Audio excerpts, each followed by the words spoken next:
Are you attempting to run your team or company remotely? If you've been working in an office for most of your adult life, then switching to working and leading a team remotely can be a little overwhelming. Emmanuel here, and as we venture into what potentially might be a new normal with COVID-19, I know a lot of people are going to be working remotely. So I wanted to spend today's video talking a little bit more about tips and tricks to help you run your business more efficiently while everyone's working from home.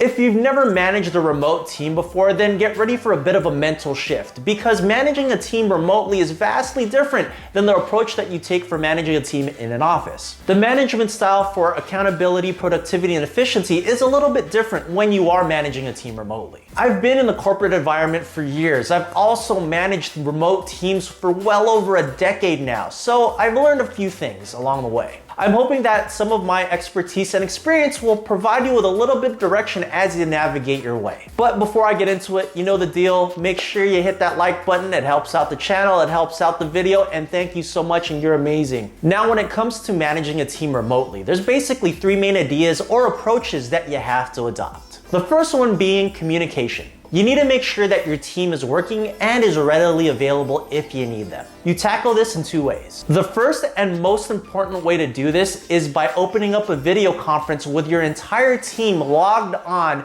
and have it running throughout the day. You can use Google, Zoom, GoToMeeting, even RingCentral, but at the end of the day, the idea remains the same. Get everyone in front of their computer, turn on their webcams, but more importantly, make sure they're all on mute. This is a way of all of your team members visibly seeing each other working throughout the day. Obviously, everyone's entitled to breaks, stuff comes up, or maybe they have to run to the meeting, but the way that you handle that is every single time someone needs to step away from their computer or from that video conference, make sure to leave a message in the group chat so everyone knows where you're going. Number two, when it comes to communication, is making sure you have some sort of chat application available for the entire team. The industry standard nowadays is Slack. But at the end of the day, you can use any type of chat application like Slack or WhatsApp. The key here is to make sure your entire team is on that application. I also recommend making one group chat and using that group chat to handle any type of company announcements. I also recommend starting a best practice where everyone on the team, once they log in and start the day, they say good morning, and when they leave, they say goodbye. It's just a little more way of still staying personal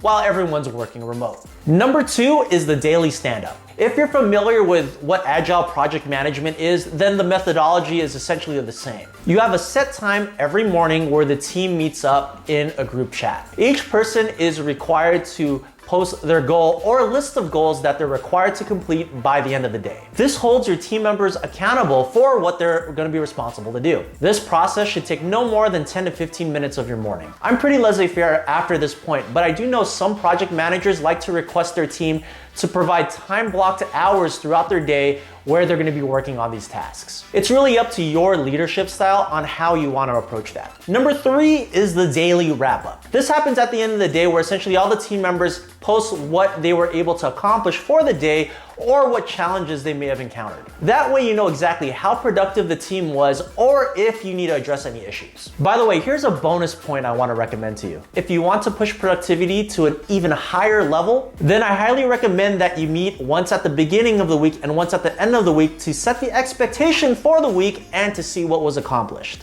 That way, you'll always remain on track. But to be honest with you, at the end of the day, you will be experiencing a productivity drop. That's just the nature of the beast. The goal here is to mitigate the distractions as much as possible with the strategies I just pointed out. Anyways, I hope you found this video helpful, and if you did, make sure you click that like button. And if you have any other ideas that you want to share with the community, please make sure you leave a comment below. Also, make sure you hit the subscribe button and that bell icon so you receive notifications for our new videos. Thank you so much for watching, and we'll see you on the next video.